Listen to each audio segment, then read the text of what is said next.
देखिए, अभी हम लोग इलास्टिसिटी टॉपिक के एक छोटे से कॉन्सेप्चुअल सेगमेंट का डिस्कशन अभी हम लोग करने जा रहे हैं, जिसका नाम है पॉइसन रेशियो। और पॉइसन रेशियो का अभी हम लोग फार्मूला का प्रूफ भी करेंगे अभी। ओके, तो देखिए, अभी इलास्टिसिटी के पॉइसन रेशियो को समझने से पहले थोड़ा सा इलास्टिसिटी का कॉन्सेप्ट अभी हम लोग डिस्कस कर रहे हैं, है ना। तो देखिए, इलास्टिसिटी का मतलब ही होता है कि जो बॉडी रीस्टोर कर ले अपने पुराने वाले शेप एंड साइज को, मतलब जिसमें रीस्टोरेशंस कैपेबिलिटी क्षमता बहुत अधिक हो, वो मटेरियल बहुत ही अच्छी इलास्टिक मानी जाती है। जैसे अगर आप एग्जांपल लेते हैं कंक्रीट और रबर, तो कंक्रीट और रबर में कौन ज़्यादा इलास्टिक है? Obviously concrete far more elastic है then rubber. Under same dimension का कंक्रीट ले लीजिए और सेम डायमेंशन का रबर ले लीजिए और फोर्स लगाइए दोनों में, या तो टेंसाइल लगाइए या तो कंप्रेसिव फोर्स लगाइए। आप देखेंगे कि कंक्रीट में उतना ज़्यादा डिफॉर्मेशन नहीं होगा as compare to rubber. Even rubber break कर जाएगा। तो रबर पुअरली इलास्टिक मटेरियल होता है। ओके, और आप ये भी जानते हैं कि किसी भी मटेरियल का इलास्टिसिटी जज किया जाता है 3 वेज से। एक आप पढ़ा होगा यंग्स मॉडुलस ऑफ इलास्टिसिटी, एक पढ़ा होगा आपने बल्क मॉडुलस ऑफ इलास्टिसिटी, और एक पढ़ा होगा आपने शियर मॉडुलस ऑफ इलास्टिसिटी। तो 3 वेज से हम किसी भी मटेरियल का इलास्टिसिटी जज करते हैं। तो आखिर किसी भी मटेरियल का इलास्टिसिटी जज करने का ये 3 वेज क्यों होता है ना, उसको अभी हम लोग समझने का कोशिश करेंगे। ओके, और एक बात और मैं बता दूं आपको। देखिए, लिक्विड का, गैस का ये यंग्स मॉडुलस डिफाइन नहीं होता है। बल्क या शियर मॉडुलस ऑफ इलास्टिसिटीज़, यही दोनों आप डिफाइन कर सकते हैं, लिक्विड और गैस मटेरियल का। और आप ये भी जानते हैं कि गैस एक ऐसा मटेरियल होता है, ओके, जिसकी infinite number of elastic property होते हैं, इन्फिनाइट नंबर ऑफ इलास्टिसिटी मॉडुलाई होते हैं। ओके, तो देखिए, अभी हम समझने की कोशिश करेंगे कि आखिर इलास्टिसिटी में थोड़ा सा लगेगा टाइम। ये इलास्टिसिटी में आखिर 3 वेज से ही क्यों किसी भी मटेरियल का रीस्टोरेशंस को हम लोग समझते हैं, है ना। और आप ये जानते हैं कि किसी भी मटेरियल का जितना ज़्यादा रीस्टोरिंग फोर्स होगा, वो मटेरियल उतना ही इलास्टिक होता है। ओके, तो देखिए, अभी हम लोग समझने का कोशिश करेंगे इलास्टिसिटी में कि आखिर हमको 3 डेफिनेशंस की क्यों नीड पड़ा इलास्टिसिटी में। तो देखिए, ड्यू टू मॉलिक्यूलर और एटॉमिक अरेंजमेंट से समझिए। जैसे मान लीजिए कि ये सपोज कर लीजिए रॉड है, और अगर आप फोर्स लगाते हैं ऐसे टेंसाइल, इसको खींचिए, एलोंगेट कीजिए, तो इसका क्रॉस सेक्शन कितना है, πr²। तो जब आप फोर्स यूनिफॉर्मली लगाते हैं तो हर मॉलिक्यूल से इस क्रॉस सेक्शन का हर मॉलिक्यूल फेस करेगा फोर्स को। तो कितने मॉलिक्यूल फेस किए, πr²। ओके, अब आप ये देखिए, अगर मान लीजिए कि किसी भी बॉडी पर सरफेस के अलोंग फोर्स लगाइए, तो आप ये बताइए, कोई भी मॉलिक्यूल जो है वो सराउंड कर रहा है बहुत सारे मॉलिक्यूल से।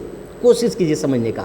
यहाँ पर लेंथ वाइज जो मॉलिक्यूल्स हैं वो नियर बाई, अगर आप किसी बॉडी को स्ट्रेच करते हैं, ओके, तो πr मॉलिक्यूल्स कनेक्टेड होता है नेक्स्ट πr मॉलिक्यूल से ऐसे।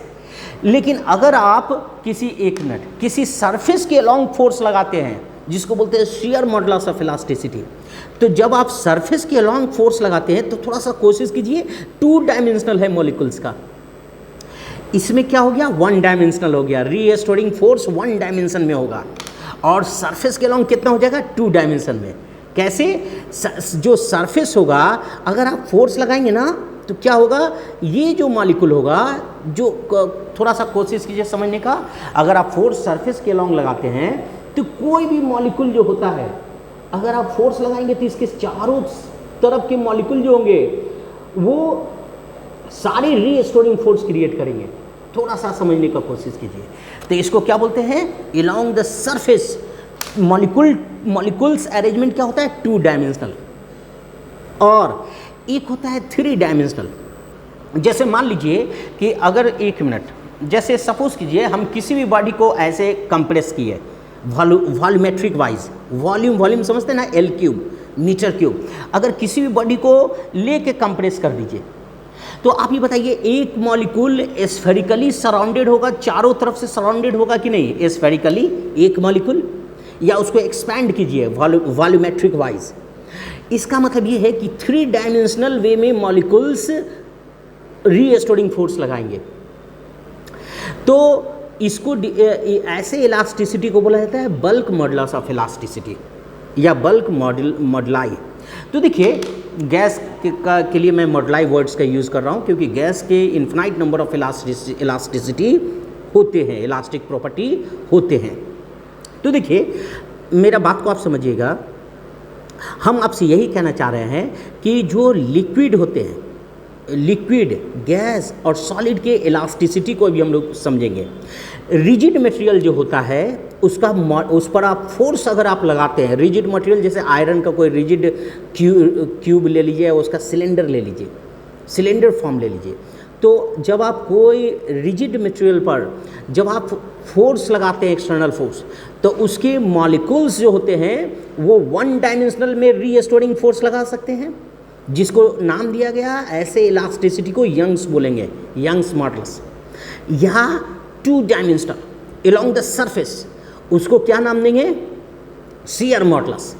या एक क्या होता है वॉल्यूमेट्रिक वाइज, मतलब अगर मॉलिक्यूल्स रीस्टोर करे, मतलब चारों डायरेक्शन से स्फेरिकली वापस आने की कोशिश करे, स्फेरिकली मतलब 3 डायमेंशन से घिरा हुआ रहे फोर्सेस के रेस्पेक्ट में, तो उसको क्या बोलते हैं, उसको बोलते हैं bulk modulus of elasticity.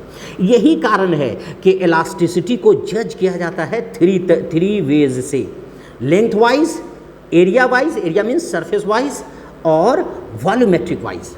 Okay, तो चलिए ये बेसिक इलास्टिक का कॉन्सेप्ट है। अब एक हम अभी समझना चाहेंगे इलास्टिसिटी मटेरियल फॉर गैस, है ना, elastic behaviour of gaseous material.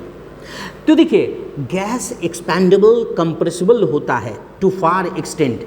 तो एक बात याद रखिएगा, गैस के लेंथ डिफाइन नहीं है, इस कारण यंग्स मॉडुलस मत डिफाइन कीजिएगा गैस का। अब आप ये बताइए कि गैस के बहुत सारे इलास्टिसिटी प्रॉपर्टी होते हैं। अगर गैस को फास्टली कंप्रेस और एक्सपैंड करेंगे एडियाबेटिक प्रोसेस से, या गैस को प्लास्टिक कंटेनर में रख दीजिए और उसको कंप्रेस कीजिए, तो वो कंप्रेस हो पाएगा आसानी से? नहीं ना, क्योंकि आप वर्क कर रहे हैं ना, तो उससे उसकी काइनेटिक एनर्जी, इंटरनल एनर्जी बढ़ते जा रही है, तो वो और प्रेशर को बढ़ाता जाएगा। अगर आप गैस को प्लास्टिक में रख के, प्लास्टिक कंटेनर में रख के कंप्रेस करते हैं तो एडियाबेटिक प्रोसेस बोलते हैं।